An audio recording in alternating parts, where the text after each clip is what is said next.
મચ્છુ કાંઠિયા ચાતુર્વેદી મોઢ બ્રાહ્મણ જ્ઞાતિ ભુજ દ્વારા સમૂહ શ્રીમદ ભાગવત ગીતાનું આયોજન કરવામાં આવ્યું। મારું નામ આશીષ એ ત્રવાડી છે। હું અત્યારે હાલે મોઢ બ્રાહ્મણ જ્ઞાતિના પ્રમુખ તરીકે સેવા આપી રહ્યો છું।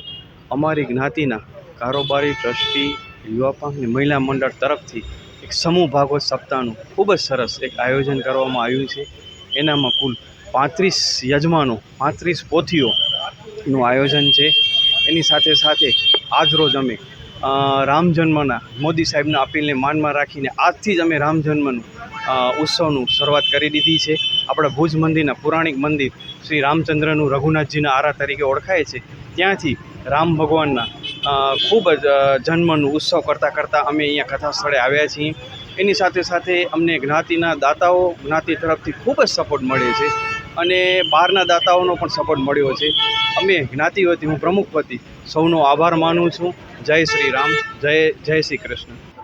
ભુજ ચાતુર્વેદી મોઢ બ્રાહ્મણ જ્ઞાતિ દ્વારા અહીં સમૂહ ભાગવત કથાનું એક આયોજન થયું છે ભુજની અંદર। આ સમૂહ ભાગવત કથાની અંદર 35 પરિવારોએ આ સમૂહ ભાગવત કથામાં ભાગ લીધો છે। ખૂબ મોટું આયોજન છે। ખૂબ સરસ રીતે જ્ઞાતિની સમગ્ર ટીમ જે છે આયોજનને પાર પાડી રહી છે। ત્યારે આજે સવારે અહીં રામ જન્મ ઉત્સવની ભવ્ય ઉજવણી કરવામાં આવી। ભુજના ઉપલી પાડ ઉપર જે પ્રખ્યાત અને સુપ્રસિદ્ધ રામ મંદિર છે ત્યાંથી એક આખી રવાડી આપણા અહીંયા ભાગવત કથાના સ્થળ સુધી આવી। એ રામકથાની અંદર ભગવાન શ્રી રામ, લક્ષ્મણજી, સીતાજી અને દશરથજી આ બધી જ કલાકૃતિઓ રજૂ કરવામાં આવી હતી, જે ખૂબ આકર્ષણનું કેન્દ્ર બની।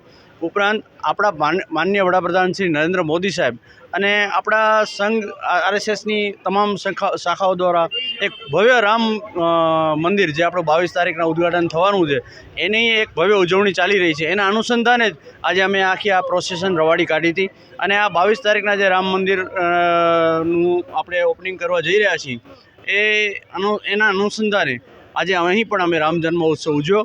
ખૂબ મોટી સંખ્યામાં લોકોએ ભાગ લીધો। કચ્છના સાંસદ મુરબ્બી વિનોદભાઈ, સંઘના મોભી નવીનભાઈ વ્યાસ સાહેબ અને બીજા અન્ય મહેમાનોની હાજરીમાં ખૂબ જ સરસ રીતે આ અમે ઉત્સવ ઉજવ્યો છે અને ખૂબ ઉમંગભેર આ સમગ્ર ઉત્સવની ઉજવણી ચાલી રહી છે।